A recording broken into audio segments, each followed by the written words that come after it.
بسم الله الرحمن الرحيم إن الحمد لله والصلاة والسلام على رسول الله اللهم صل على محمد النبي الأمي وعلى آله وسلم تسليما قال رسول الله صلى الله عليه وسلم إن من أحبكم إلي أحسنكم أخلاقا أو كما قال۔ حدیث مبارکہ کا ترجمہ یہ ہے، تم میں سے وہ شخص میرے نزدیک زیادہ محبوب ہے جو زیادہ اخلاق والا ہو، جس کے اخلاق زیادہ اچھے ہوں۔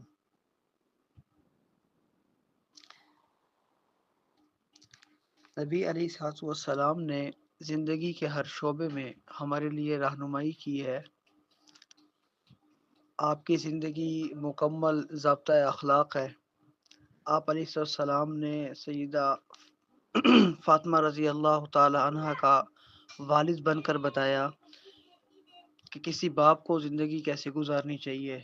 اسی طرح آپ نے ازواج مطہرات رضی اللہ عنہن کا خاوند بن کے بتایا کہ خاوند کو کیسے رہنا چاہیے۔ اسی طرح آپ نے تجارت کی شام تک اور آپ نے مکہ کی سنگلاخ پہاڑیوں میں مزدوری کر کے دکھائی کہ کس طریقے سے انسان کو مزدور یا تاجر بن کے رہنا چاہیے۔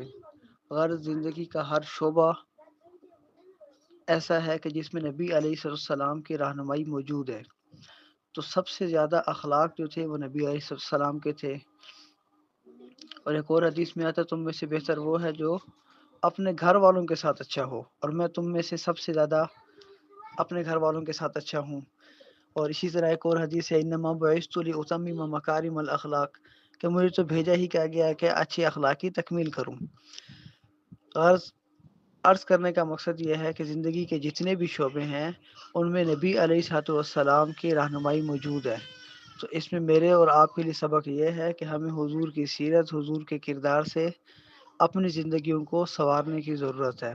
اللہ پاک مجھے بھی آپ کو بھی سمجھنے کی، عمل کرنے کی توفیق عطا فرمائے۔ اللہم صلی علی محمد النبی الامی وعلی آلہ وسلم تسلیما۔